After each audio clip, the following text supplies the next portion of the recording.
नमस्कार भक्तांनो, आज आपण जाणून घेणार आहोत की होळी हा सण का साजरा केला जातो. होळीची खरी कथा काय आहे, ही परंपरा कोणी सुरू केली आणि तिच्या मागचा आध्यात्मिक अर्थ काय आहे. तर असेच नवीन नवीन व्हिडिओ पाहण्यासाठी परमात्मा कथासागर या चॅनलला नक्की सबस्क्राईब करून ठेवा. चला तर मग, ही कथा आपल्याला घेऊन जाते प्राचीन काळामध्ये, ज्या काळात पृथ्वीवर हिरण्यकश्यपू नावाचा एक अत्यंत पराक्रमी पण तितकाच अहंकारी राक्षस राजा राज्य करत होता. त्याने कठोर तप करून ब्रह्मदेवाकडून असे वरदान मिळवले होते की त्याला ना माणूस मारू शकेल, ना प्राणी, ना दिवसा ना रात्री, ना घरात ना बाहेर, ना शस्त्राने ना अस्त्राने. या वरदानामुळे तो स्वतःला अजराम समजू लागला. हळूहळू त्याचा अहंकार इतका वाढला की त्याने स्वतःलाच देव घोषित केले आणि संपूर्ण राज्याला जाहीर केले की फक्त माझीच पूजा होईल. पण नियतीला काही वेगळंच मान्य होतं. त्याच्याच घरी जन्माला आला प्रल्हाद, एक निष्पाप, शांत, परमभक्त मुलगा, जो लहान वयातच श्री विष्णूंच्या नामस्मरणात लीन होत असे.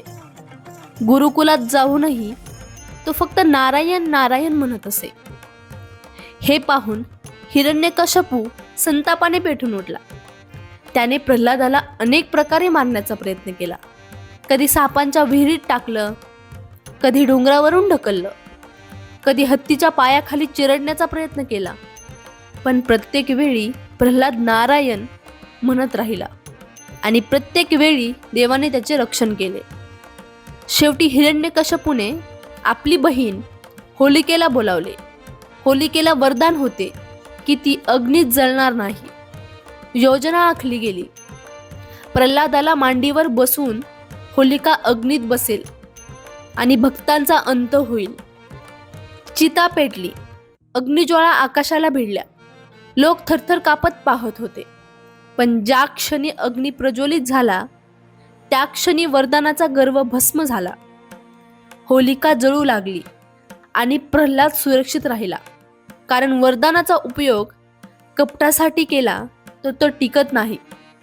भक्ती, श्रद्धा आणि निष्कपट विश्वास हाच खरा संरक्षण कवच असतो. हा संदेश त्या दिवशी संपूर्ण जगाला मिळाला.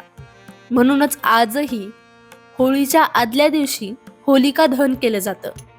आपल्या मनातील अहंकार, मत्सर, राग, द्वेष आणि नकारात्मकता जळून टाकण्याचा तो प्रतिकारात्मक संस्कार आहे. पण कथा इथे संपत नाही. हिरण्यकश्यपू संतापाने प्रल्हादाला विचारतो, तुझा विष्णू कुठे आहे? प्रल्हाद शांतपणे उत्तर देतो, तो सर्वत्र आहे.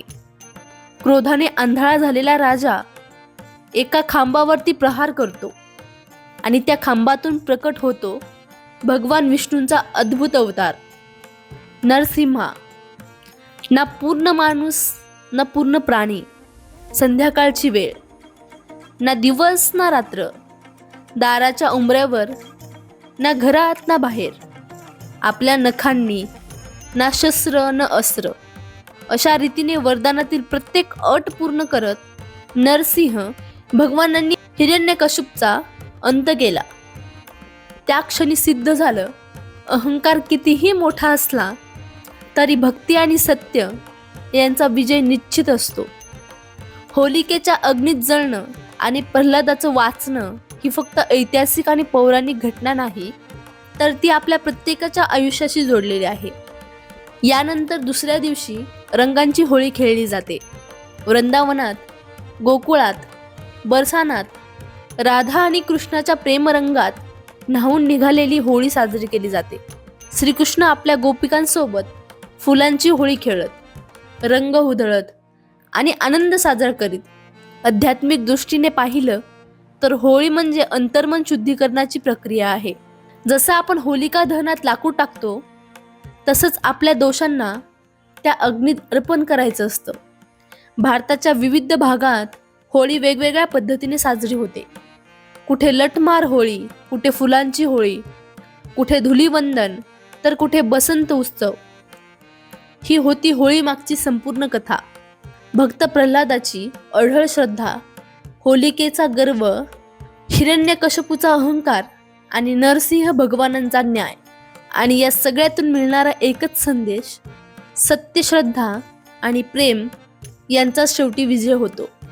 तर ही कथा तुम्हाला आवडली असेल तर कमेंटमध्ये नक्कीच सांगा, आणि असेच नवीन नवीन व्हिडिओ पाहण्यासाठी परमात्मा कथासागर या चॅनलला नक्की सबस्क्राईब करून ठेवा. धन्यवाद.